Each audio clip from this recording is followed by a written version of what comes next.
What's going on? It is Kyle Henderson of Bama Football on YouTube.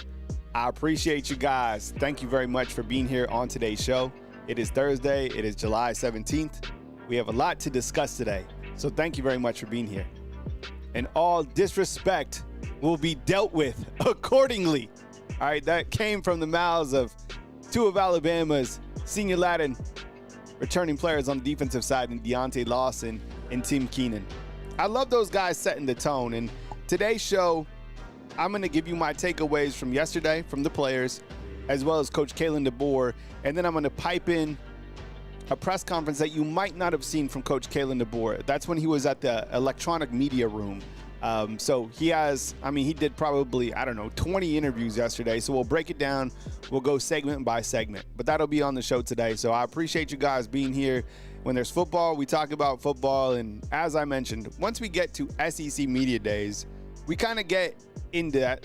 It might not be the red zone, but we're in field goal range to the season, right? Like, we're like a 42-yard field goal away from the actual season taking place. So definitely get inside the comment box. Let me know where you're watching from, whether you're watching from right here in beautiful Tuscaloosa, Alabama, where I've lived for now 10 years, which is wild, or if you're serving this great country somewhere in the world. Let us know where you're watching from. I always enjoy it. So, yeah. I think yesterday, kind of starting out the show, one of the things that I want to start out with is, now that you've heard the analysts talk about your teams in the SEC, now that you've had, and I know there's still 4 more teams speaking today, but I think the teams that are there probably on the, kind of lower level, I don't know where Texas A&M will be. I'm sure they'll be pretty good. But let me just start here with Alabama, okay? So I want some interaction here. Where do you think that Alabama finishes in just SEC play? If you think they're the champs, type A. If you think top 4, type B. And if you think they're outside of the top 4, then type C. And while you guys sound off on that, let me give some shout outs this morning. Let's see where everybody's checking in from.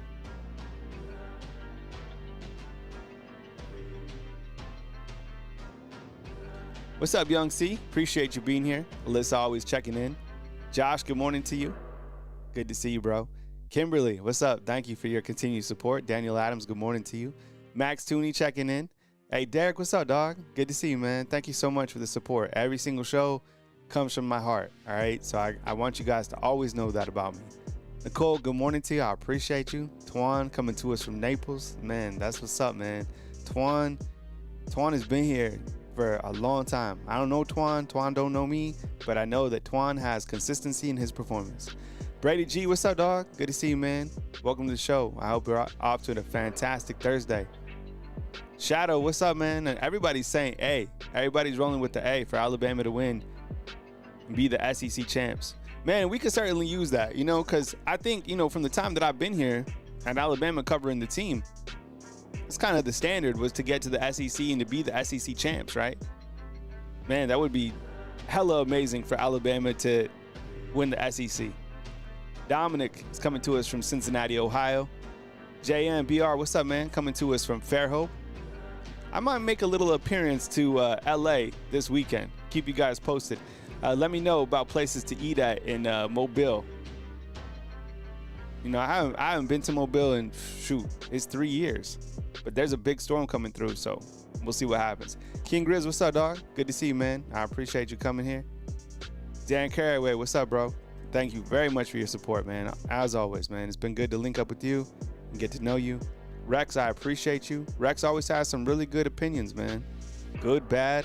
But Rex is an Alabama football fan through and through. And Chad, he's already trying to, Chad, you're starting a war. Chad's starting a war on a Thursday. Do we believe Ty is a starter, or is it really a three-way tie? I think that, he talked about the quarterback position, and I don't know, if you played NCAA football the game, you could really win with any quarterback that you have on the game. But I think it's going to be Ty Simpson. They're going to give him the shot to do, everything that he's capable of, and we got to get that offensive line to protect him. Okay, so following that question, looks like overwhelmingly you feel that Alabama's going to win the SEC title, right? It's an Alabama show. I get that. But I think there is, I think we do live in reality here as well. So let me ask you this. Who else is tops in the SEC? And I know the SEC media poll will be released probably later on today, I would imagine. Who you got at the top? Type A for Texas, type B for Georgia, type C for South Carolina, type D for LSU. If there's someone else in there, throw them inside the comment box. I don't know. I mean, it seems to me like the easy pick is Texas, right? Like all the hype surrounding Arch Manning. They got the coach, Steve Sarkisian. I don't know too much about their defense, to be honest. I need to do a little bit more research on Texas in terms of what they got defensively. But, I mean, they've been stellar for the last, few years. Georgia's going to be Georgia, and Alabama has an early test with them on, September 27th. I still feel, even Nick Kelly, who's an incredible reporter for AL.com now, he released his media poll on X just a minute ago. And he has South Carolina down at 7 or something like that. People, I don't know. I guess I'm the only one kind of buying into this South Carolina hype. I don't know. LSU type D. For whatever reason, I can't get on the LSU train. I don't know. Now, these two teams on the left, Texas and Georgia, I think they'll be there. And another team that I feel that people are sleeping on is Ole Miss, but I don't. Who knows? Nobody thinks that Ole Miss, I guess, is going to be good this year. Hold on, we got a birthday up in here. No way. Jimmy Williams, let's stop the music real quick so we can do this right. All right, I need everybody inside the house to wish Jimmy Williams a birthday. He came over here and he gave a super chat on his birthday. And he says, today's my birthday, Kyle. So ready for us to roll all the way. Hey, Jimmy, thank you for your support. I really appreciate it, as always. It's probably overstated by me, but I'm really grateful for the people that are on the show, that help me continue to do this. But today is your birthday, man. So a couple things that I got for you. Number one, stay where your feet are at, right? Life is always fleeting.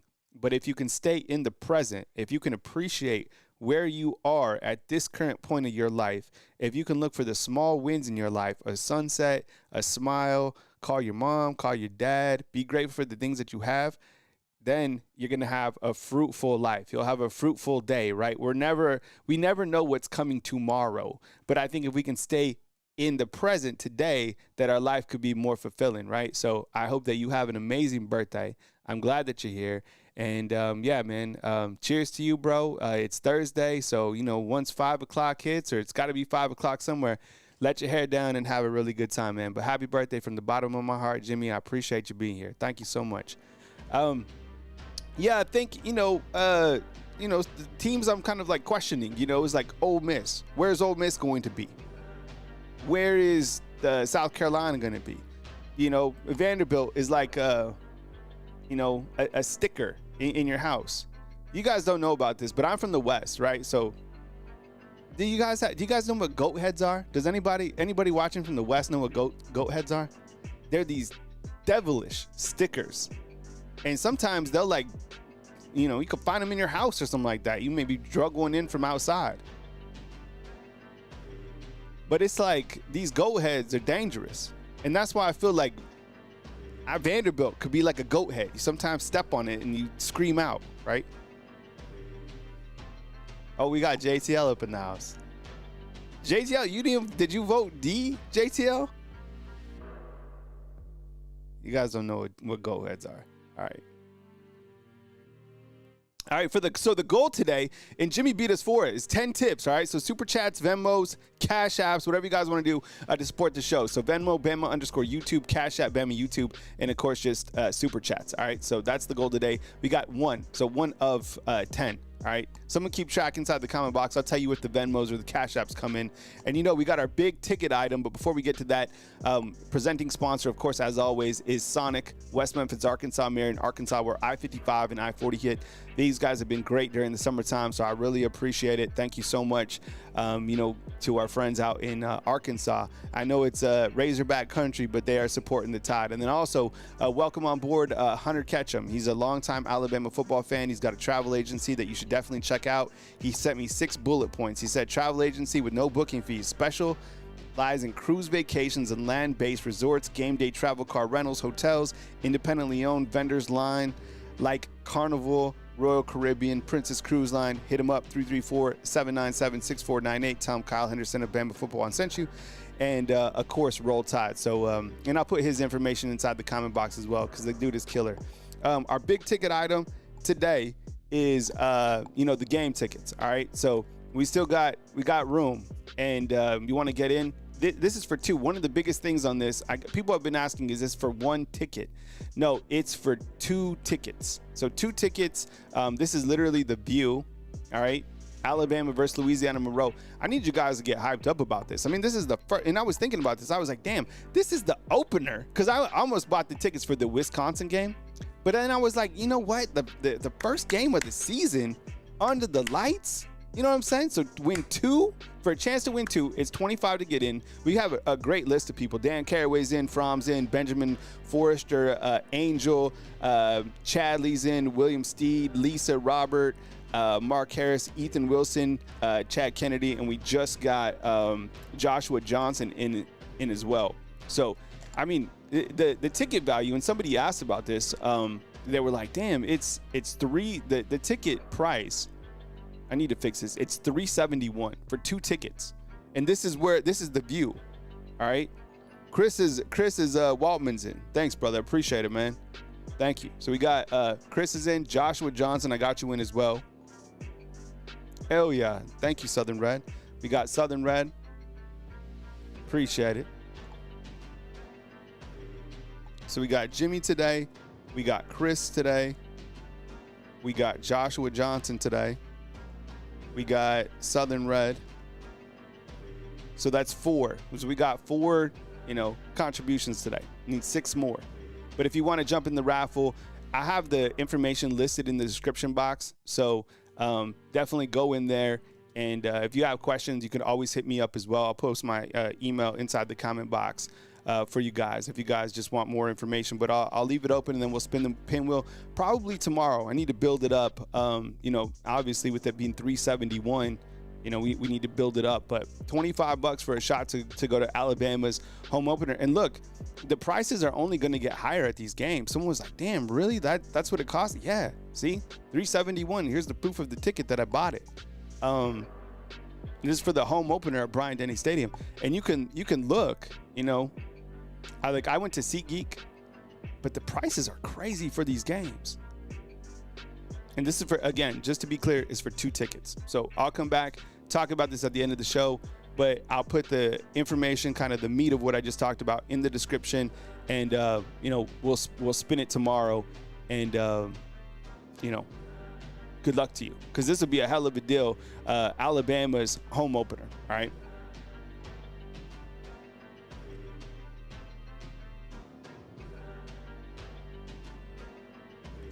All right. As Amanda, what's up? I got you in there as well.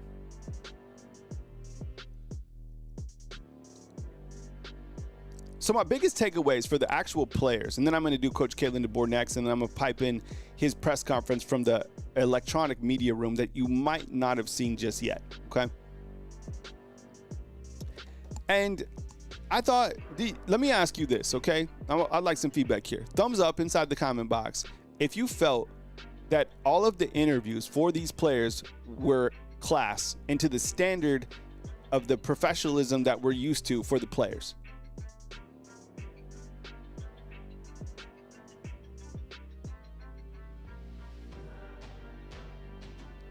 Steven, got you in, bro. Thank you, bro, for being a supporter, man. Appreciate you.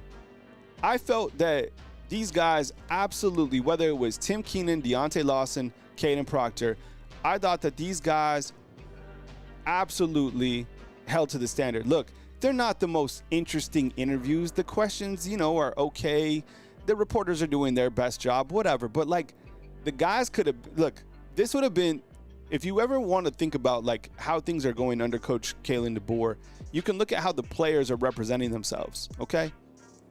We might see a little bit more from social media, these guys having fun and stuff like that, but come business, these guys were in suits, they were well dressed, they were respectful, they sidestepped the rat poison, and when they were asked about, Florida State, they could have said, you know what, we're going to absolutely demolish Tommy Castellanos. You know what they said? They said all disrespect will be dealt with accordingly. I don't know who came up with that, but damn, let's put that on a shirt. Maybe I should put that on the shirt. I mean, that's probably not copyright, right? I don't know. I mean, but that's your shirt idea. I mean, I should write that down. All disrespect will be dealt with accordingly. Maybe we can come up with an acronym, right? I'm sure I could do that. I mean, that's a pretty good quote. Oh, yeah. And then Daniel's bringing that up, too. It was 170 bottles of cologne. So I was doing the math. Okay, 100. How much is it? Let me ask you this. How much is an average bottle of cologne? Because, like, you guys probably don't know this. And if you're married, don't get this cologne. But it's Izzy Miyagi. Does anybody know what Izzy Miyagi is? When I used to live out in Washington, D.C., my good buddy bought me, or he showed me and taught me, rather, about Izzy Miyagi. So it's like $80, right? How much is an average bottle of cologne? I'm going to say $65 to like $100. So if he's bought 170, okay, so Dominic is saying 50. You know, if you're tied, see 100, 120, 200, I know. A life pro tip. If you're a little bit short on cash sometimes, all right, I'm about to tell you a secret. You can go to like Walgreens and you can buy like some Gap cologne and you could rock it. It'd be like $40, $25, $40. But if if you're living the good life, $100 and $120, okay? So let's say $80, okay? Let's just say 80. So 170 bottles times 80. That's $13,000 that he spent on cologne. But Twan's right. Like, if higher end colognes.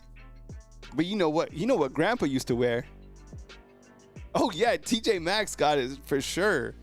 But you know what? You know what Grandpa used to wear? Just straight up Brute. Remember? Do people know what Brute is? Man. You just get some Brute, stings a little bit, out the door. It's clean. It's got a clean smell. I think the team clearly knows that this will be settled on the field. And I'm talking about game one. I'm talking about every single game, right? These guys know that talk is talk, and it can only be settled on the field. And I get that. I was looking at kind of all the numbers. Listen, this is important. I was looking at all the numbers kind of across the board, because even the numbers, not only on my channel, have been a little bit down, but I think all across the board, like I was looking at, the big, gigantic sites, and all the numbers for like the views for the videos are down. And I think that Alabama understands, the team understands that this can only be solved by winning actual games. People understand, like, okay, hype is one thing, but win the damn game, period. And that's what it comes down to. So I think the players understand that too, is like they understand where it will be settled, and it's on the field, right? Hey, Tiffany, got you in. Appreciate you. Thank you so much for your contribution. I think that's Southern Red. So, another thing that I saw is that they continue to praise Coach Kalen DeBoer in year two. And you know what? I have to say this, and I have to be open. I continually to believe, for me, that Coach Kalen DeBoer is like, he's winning me over. All right, like the way that he conducts himself, I really value somebody that is consistent with their emotions, right? Somebody that has, if you want to call it, emotional stability. He's never gone too high. He's never gone too low. We have seen emotion from him during the game, for sure. He got pissed off several times. But the way that he conducts himself and the questions that he continues to get, like even being asked about Coach Saban, like we'll see here in a minute, it seems like he's all class as well. And I get it. I mean, taking over year one, man, that's a lot. But these players, I think, have also, they're also really bought into him. So, I think it's taken me a little bit longer to kind of jump on board, but I do like the way that the guy conducts himself, and he has brought up some really good points. I'm going to talk about him next. Yeah, there you go, Dominic. He's a professional, 100%. The last thing that I thought was one of the better sound bites, too, I probably got to cut a short video on it, but Tim Keenan saying he's a grill master. Did you see that part? He said that he'll throw chicken down, he'll throw any type of meat, but he still needs to work on his brisket game. All right. So eventually, you know what? I've heard that like I don't have a smoker. I just have like a regular grill. But I don't do, I'm not trying to, I've never smoked anything before. But if this young man's already working on his grill game, man, all credit to him, man. I love that soundbite. My biggest takeaways for Coach Kalen DeBoer are like this. I think he addressed year one issues. And I love that. He showed accountability, right? And not that he's shown accountability this whole year.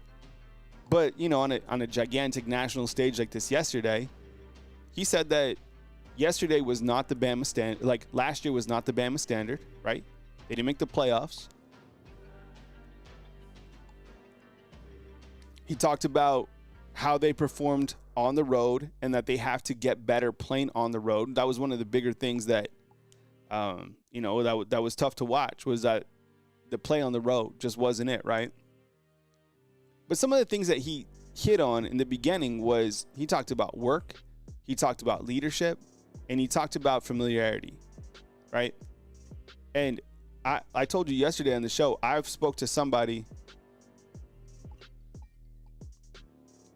that is very close to the program, right, on a daily, and they said that this is one of the most intense summer workouts that they've ever had. I don't know I'm sure they probably say that every year, but I don't know. It seemed a little bit different from the person that I was talking to. You have leadership. I love the story yesterday when Coach Kalen DeBoer was looking for a coach and he walked into a room and it was Deontay Lawson coaching up the linebackers. Are you serious? Those are the type of guys that we got on the team, right? And then the familiarity, and I think I tied that in with with Ryan Grubb. You have Ryan Grubb back. You have Coach Kalen DeBoer. Man, I'm sure I don't listen to other analysts speak, but I would imagine that a lot of people are hyping on the fact that Ryan Grubb is here. Ryan Grubb is back with Kalen DeBoer.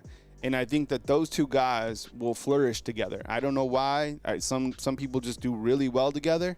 It's kind of like a yin and yang, a good guy, bad guy, someone said. I don't know what it is, but I think that those two guys have enough cohesiveness to really catapult this team the direction that we want to go. Even Coach Kalen DeBoer said, look, he was like, having Ryan Grubb back with all the other guys that we return, it gives us even that much more momentum, right? So talked about familiarity, and you have, a ton of players coming back. I think what is it, like almost 70% of your production that returns? He talked about the quarterback competition, and he said that the quarterbacks are in a competition. He said that in itself is pressure. And he didn't shy away from talking specifically about Ty Simpson. We asked about Ty Simpson. He said, look, Ty can play. Ty throws a very catchable, accurate ball, which we know. And I don't know. Help me out on this. Maybe you saw. I didn't. I tried to see everything yesterday. Did he talk about, was he asked about the running backs at all yesterday? Did anybody see anything about the running backs? I didn't. I haven't. But has the world of college football, in our own Alabama esteemed media, have we forgot about the running backs? Please tell me somebody asked about the running backs. Let's see what Dan has to say with a super. What's up, Dan? Appreciate you, bro.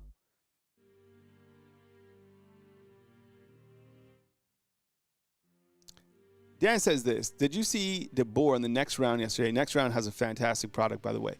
He said that Saban did meet with some recruits that he's already recruited. Yeah, we'll talk about that in just a minute. I saw that too. And you're right, Dan. You brought up another good point recently, saying that it didn't necessarily say it was because, DeBoer was out or this or that. He said he checked with compliance and it was good to go to have Saban, kind of recruit the guys that he's been recruiting for a long time and make it a positive day for Alabama overall. So yeah, I don't know. Let me get to that in just a second, because that's coming up in just a minute. Chris, thank you so much for the super chat. I really appreciate you, bro. Thank you. I appreciate you. Always been in the corner, man. Thank you so much. And then Southern Red, she says, happy birthday. Wait, is it Chris's birthday too? Or did you mean to say Jimmy Williams? Because if it's Chris's birthday, we gotta do it properly as well. Chris, is it your birthday? Don't tell me. Do we have two birthdays? Do we have two July 17th? What sign is that? What sign is that? And what zodiac sign is that? Everyone type in their zodiac sign on 3. 1, 2, 3. And guess which zodiac sign I am. I didn't see anybody talking about the running backs, man. See, Jeff, thank you, bro. So Jeff is out there. Jeff's a huge Alabama football fan, so he's looking at everything as well. He didn't say anything about the running backs. Nothing, man. I ain't see nothing about the running backs. Hey, Philip, what's up, dog? Thanks for checking in, man. Wait, it's Chris's birthday. Oh, my God. Yo, Chris, it's your birthday, man? We have two birthdays today. All right, so we had Jimmy Williams, and then it's Chris from New Jersey. Chris lives in Montclair, all right? Gotten to know Chris really, for a while now. And, he's great. He calls in.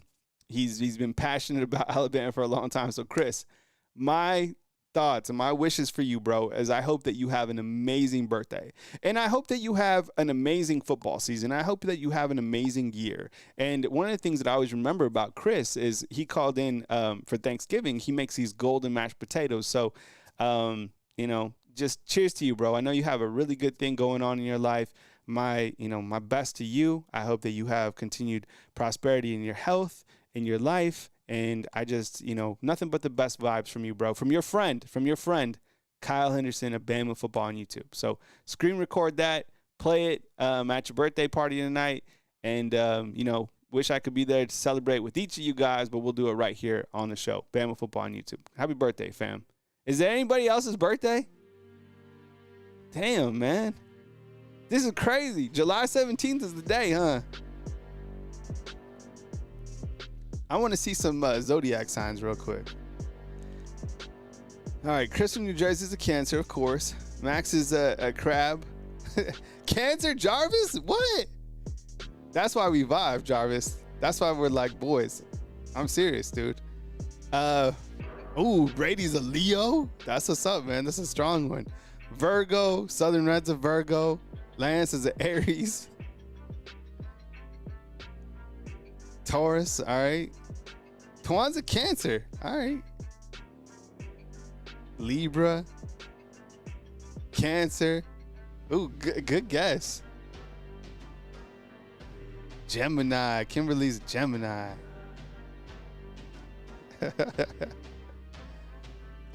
Deer Hunter is a young cat. What if I was born in November? You got to say the exact date. Say the exact date, and then we'll tell you. Cancer. Man, a lot of Cancers up in here. That's wild. Literally, like 65%. Ebony, what's up? Ebony's a Virgo?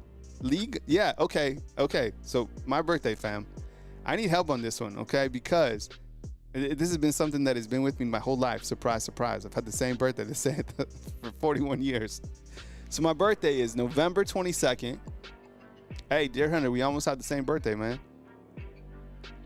November 22nd, 1983. But if you look it up, I'm a cusp. So I'm a Scorpio and I'm a Sag. So I think I got signs of both. Hopefully not more of the Scorpio. But yeah, so I'm a cusp. Alabama Renegade. All right, coming up next, I got Coach Kalen DeBoer's press conference that you might not have seen. Okay, so I'm gonna take a quick pause. I'm gonna come back. I'm gonna play it. We're gonna break it down. He has some really good things to say about the team going into the season from SEC Media Day. Give me 1 second. It'll take me like a minute to come back. Give me 1 second. Whether you're a Cancer, a Virgo, or a Capricorn, thanks for being a subscriber of Bama Football on YouTube, Alabama's YouTube channel with the most subscribers in the entire country. Fred Turner, Thanks for being here, Nicole Covington as well, right here on Bama Football on YouTube. Just kidding, that's me.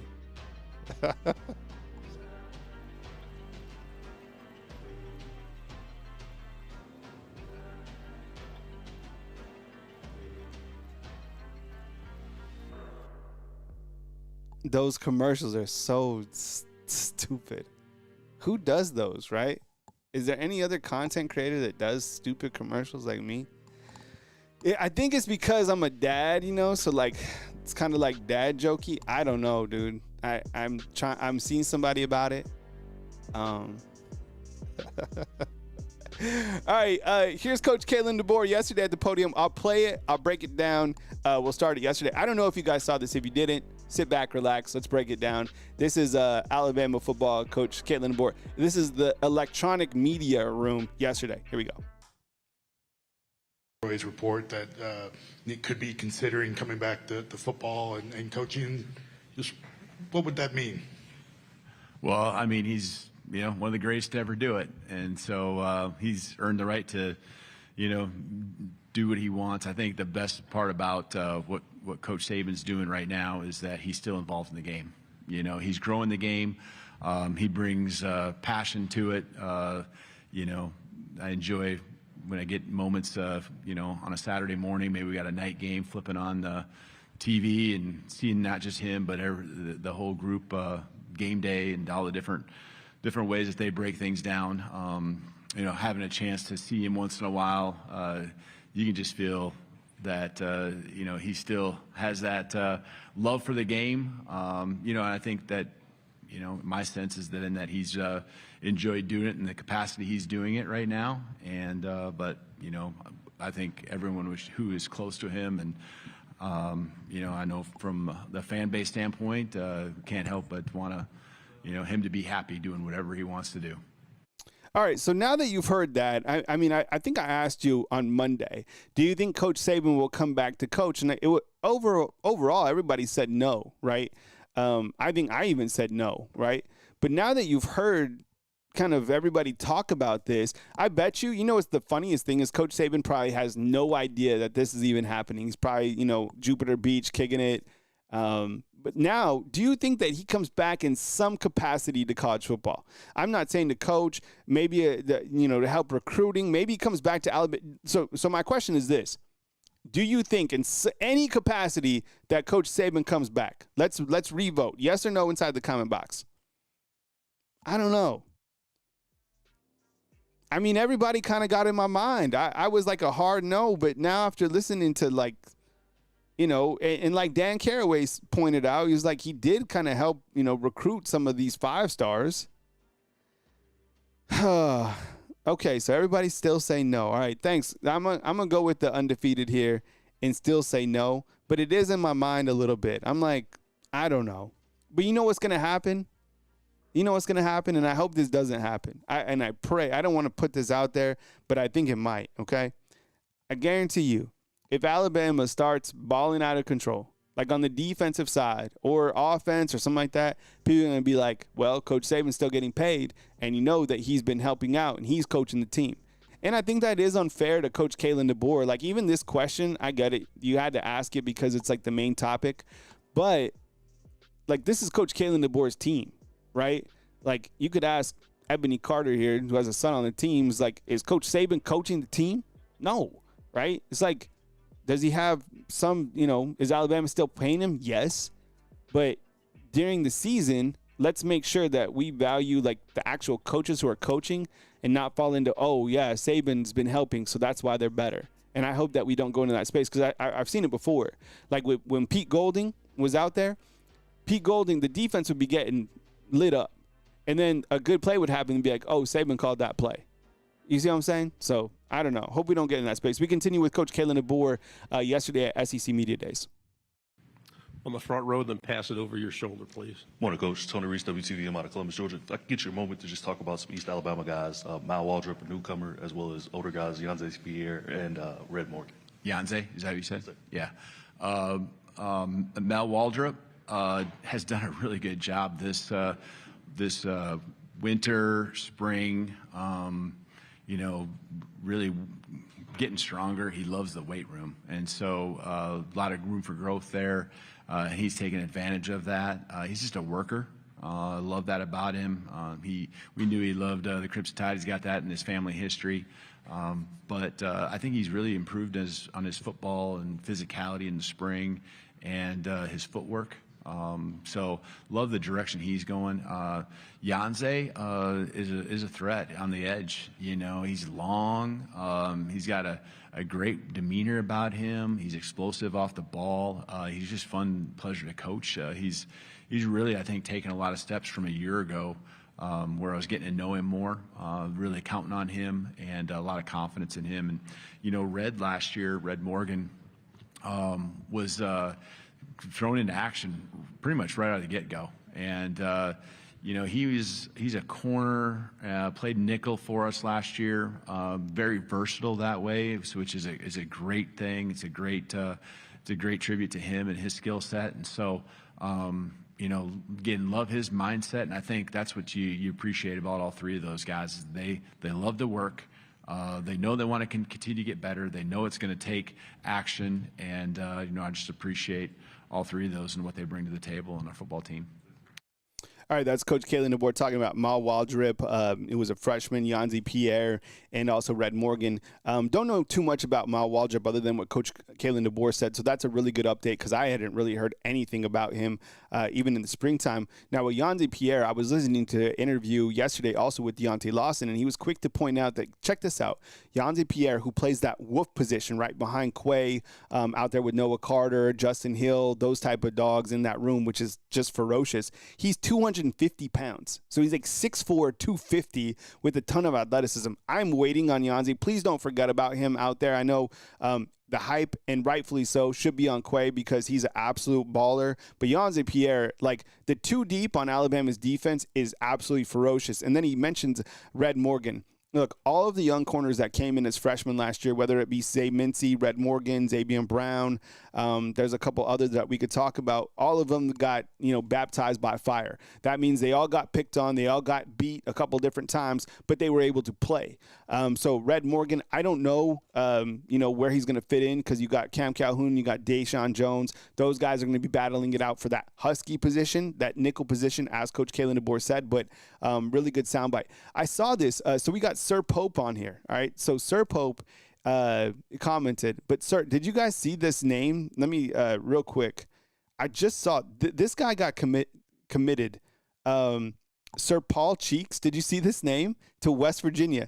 I'm not kidding you. Rivals a couple days ago. Sir Paul, quotation, Jesus in cleats, cheeks, committed to West Virginia. All right. So again, Sir Paul Cheeks.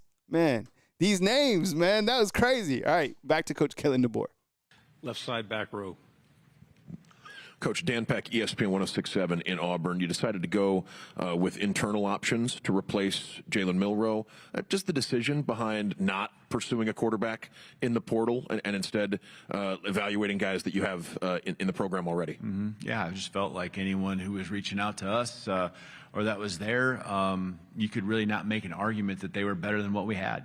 And that's just hopefully another level of confidence that we had some players in our program that we believe in, Ty, Austin, and then knowing Keelan was coming in too. And, that the skill sets are there. There's inexperience, and that's probably what you would be gaining, I guess, if you brought someone in, would be some experience. But there's also growth to our offense. There's also a level of understanding.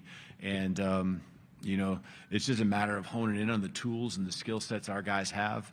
I still feel like we made the right choice. And I think it sets it adds to and sets the direction of what you want your culture to be. And that's, if I just continue to stay the course, if I continue to just believe in the development I'm going to get from our coaching staff, that time will come, and Ty's the greatest example of that, is going into his fourth year right now. Just stay the course, just keep plugging away. And, I love all our three of them, but there's reasons to root for each guy. Austin, traveled down here from Washington, so man, he's super close and someone I'm rooting for. Keelan, is the same genuine, authentic guy. So you want all three of them to have this success, but just a lot of feelings that we had what we needed, or that what probably better the way it's put it is that what we felt was out there really wasn't that much better than what we had, if at all. All right, so this is interesting, talking about the quarterback position. Now, in the very beginning of this quote, did you hear this? All right, I hear a lot of things. Now, do you remember back in the summertime or whenever it was, maybe it was the springtime, when Carson Beck hit the transfer portal? Do you remember there was like some talk that Alabama reached out to him? It sounded like Coach Kalen DeBoer just put that to bed and said people reaching out to them, right? It sounded like Carson Beck, just by what he said right there, I'm just kind of putting things together, there was people that reached out to Alabama. And I think, because there was people, I think it was on both sides of the fence. People were like, Carson Beck reached out to Bama, or Bama reached out to Carson Beck. It sounded like Coach Kalen DeBoer just said that Carson Beck or, quarterbacks reached out to them. I don't know. So that's why they didn't take a transfer quarterback. The question, I don't agree with that question, but it is interesting to hear, what he said. Now, they did take a walk-on, as you know, John Gazaniga out of California, who, get this, I always talk about this guy, 6'7", 252 pounds at quarterback. Look him up. He's on the roster. He's a walk-on. Don't think he's going to play at all, but he is on the roster. You have three good quarterbacks coming back. Good soundbite from Coach Kalen DeBoer in regards to why they didn't take a quarterback, because they like the guys that they have coming in with Simpson, Mack, and Keelan Russell. We continue. Third row, and then pass it over your shoulder. Right here, Coach. Good morning, Coach. Good morning. Yeah, AP Stedham of AP as we see it. Coach, what are a few things you would like to see differently from your offense, your defense, and your special teams? Mm-hmm. Yeah, I think offensively, it's just about being consistent. It's about having a run game. I think we're physical at times. It's now more about executing and just being able to count on a run game that can be consistent week in and week out. Because for us, whether you say the run game opens up the play action and the shots down the field or vice versa, I don't care. I just want us to be able to have the ability to do both, and they each work off of each other. We did a good job many times of taking care of the football, but the games we didn't were a lot of times the games we lost or moments that led to us losing. And so taking care of the football offensively would be huge. Defensively, I really want us to continue taking the football away. In the second half of the season, really it became kind of a contagious thing in a good way, where we took the football away. We held teams down. We didn't give up a lot of explosive plays. And so now what I would like to see us do, though, I'd like to see us get more tackles for losses, more pressure on the quarterback. Pressure that isn't about dialing up blitzes and bringing more people and putting guys on an island all the time. And so I think, we're working at that. That's development with their players. Special teams-wise, that's going to be the tricky one, because how can we get better? I think we had a pretty good group. James Burnup's been the best punter I've ever had, and so replacing him, I think we got a couple options that are good options. Long snapper, Nealon Hibbett was super consistent. We've brought in some guys. We have some guys in the program that I think will do a good job. And then at kicker, we have some options there. Connor Talty. We went and got Graham Nicholson a year ago. We just felt like Connor wasn't quite ready, had the potential. I appreciate him sticking it out. And he's really, taking that next step with his consistency. He's got a strong enough leg. I think getting some experience in the kickoff world helped him feel better about everything as well. Middle. That's probably the best soundbite of the entire SEC Media Days. Honestly, Jarvis, you're 100% right. And great question by AP Stidham. I think he's from L.A. That's lower Alabama.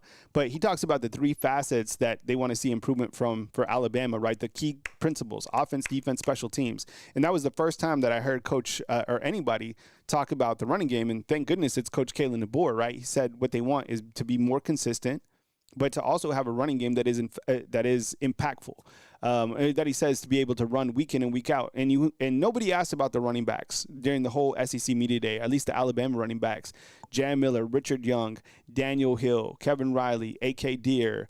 Draylon Washington, the new addition. That is a very dangerous group, and I'm curious to see how Ryan Grubb utilizes those guys, how they balance that. What I feel will be a running back by committee, which isn't a bad thing. I think all those guys will get fed. On the defensive side, he's absolutely right. Alabama had a lot of takeaways. These guys were interception machines. They were able to create turnovers when it mattered most. But one of the things that they definitely need to improve on is, getting pressure, getting to the quarterback. You didn't see a lot of quarterback sacks, and you just need pressure, because pressure is going to create turnovers. Kane Womack talked about that, is that, there's a high percentage that when you get to the quarterback, it's going to create turnovers. And that's what they did last year. On special teams, that's the real area of concern, really. It honestly is. You lose your kicker, your punter, and your long snapper.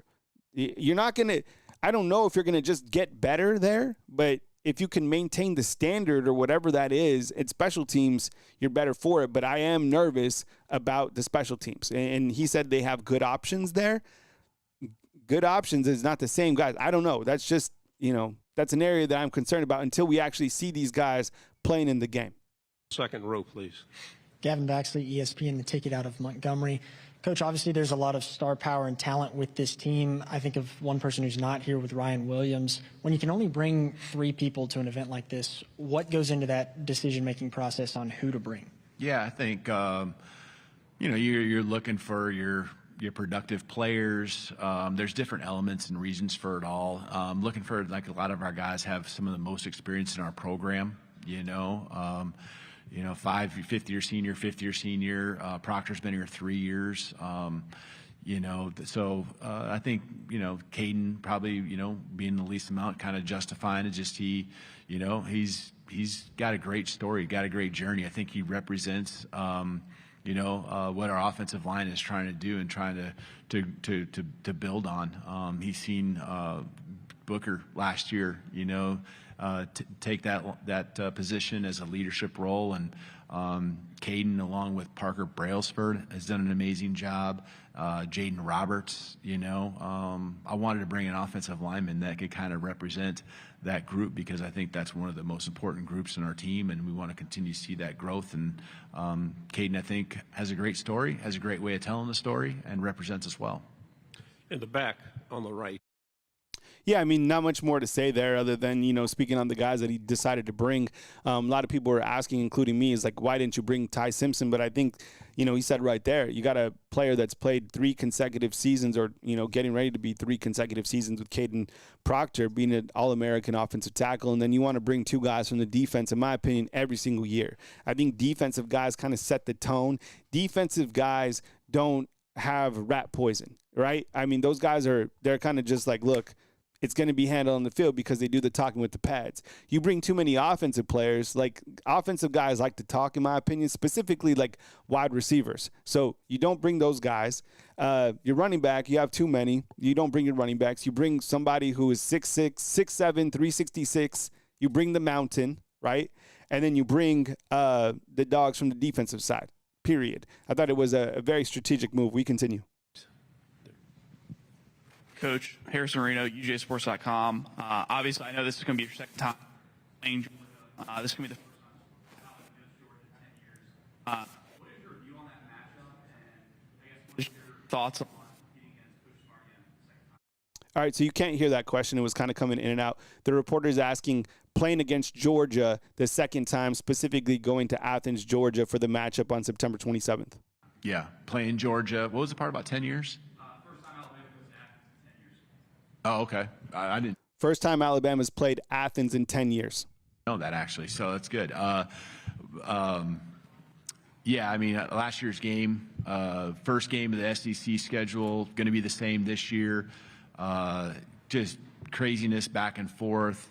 A lot of respect for Coach Smart and everything he's done And it's about what he's done as a head coach, winning national championships. But obviously with our program, he's poured a lot into making the success of this program what it is today as well. And so there's appreciation that way. But a lot of respect. And you saw a fight in a team a year ago that was on the road that wouldn't go away. And, I think that's always representative of your leadership. And so we know that going on the road, playing an environment I've never been a part of, but one that I've heard a lot about, and we know it's going to be a really tough task. And it's the first, game in the SEC.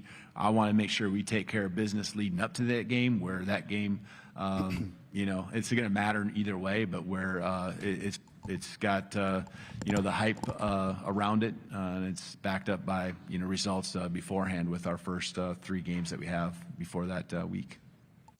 Yeah, really good comments. Excuse me. One of the things that I currently haven't seen and we haven't seen is Alabama play at Georgia, right? It's been a long time. I've never seen them play over there, and Coach Kalen DeBoer just admitted he's never been even part of that atmosphere. The times that I've seen in it, Alabama, Georgia, they played a lot. But the games have either been in Atlanta and, most recently here in Tuscaloosa. So going over there will present a lot of challenges. As I just spoke about with the young special teams, I'm curious and a little bit nervous to have those guys in a big game mentality September 27th. And Kirby Smart has a lot of respect for Coach Kalen DeBoer. He said that a couple days ago. He said, look, they took it to us. That first half of football last year between Alabama and Georgia, that was the best I've ever seen Alabama's offensive look. Now, the second half, that wasn't it. So, thankfully, they won that game. We continue. Left side, back row. Hey, Kalen. Jordan Hill, Dogs 24/7. I was actually going to ask you about that Georgia game last year. What was that experience like on the sideline as a coach? And does any other game come to mind that you've been a part of where the momentum swings were just so drastic between the two teams? Mm-hmm. I don't know to that, like those momentum swings were, like you said, drastic. And so I don't think I've ever been a part of one where you were that far in the lead, or even if I was that far behind and the gap closed like it did. But that, I think, is indicative of what you got to do playing 4 quarters here in the SEC. There's a lot of great teams that are going to bring it, and that was certainly one that we had to battle. But I think that there's going to be things we take from that game that we'll always be able to draw on, as far as, you talk about experiences or call them lessons when you lose, but there's also ones where you just kept fighting, you kept playing. Things weren't going your way. It didn't matter. Just line up and play the next play. That happened in the 3rd and 4th quarter, and it happened obviously at the end of the game where we finally came through and made the last plays that were needed to win. That game was crazy. Absolutely, Chris, I got you, man. Inside the comment box. You're good, bro. That game was wild. I mean, from the start to the end, the plays that were made, I still think about the plays that Ryan Williams made in that game. Clearly, there was a lot of other plays. The one thing that also stands out, look, Georgia, even though they went into that first half, those guys never crumbled. Those guys came out, put together a plan. That's credit to Kirby Smart, credit to the coaches at that level, because anybody else would have packed their bags and just took a bus back to Athens. But those guys came back, retook the lead, which still blows my mind. And then Alabama came with it, which was so crazy. Probably one of the better games. I think that was probably my best game that I've seen, most exciting. And then, one of those LSU games between Alabama and the national champ LSU team, right? Those teams are like up there. Or those games are up there. What other games for you? Bear Seas, I appreciate you becoming a fan funder, man. Thank you so much. 7 months strong, man. That's what's up. I really appreciate it. Thank you so much. Coach Kalen DeBoer, we continue. Left side, 3rd row. Chrissy Freud, USA Today. What do you see from Ty Simpson mentally and mechanically? And outside of that veteran presence you named, what does he have that maybe the other quarterbacks don't have? Mechanically, he's pretty tight with everything. Does a nice job, throws a really catchable ball. I think that's one of the things as a quarterback, right? You got to be making the right reads and all that, but your footwork and all that. He can extend plays.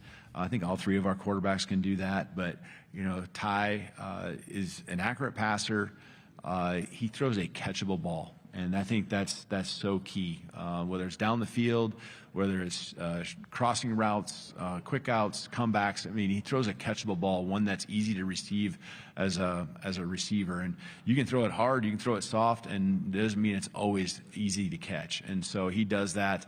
I think from a mentality standpoint, I really like the growth that I've seen where he just doesn't overanalyze. He doesn't, he's just being able to have the mindset of moving on, just trying to instill that, do what you do, and that's going to be enough. You don't need to try to do too much. And I think he's really operating and doing those type of things, believing in his skill set, believing in the guys around him.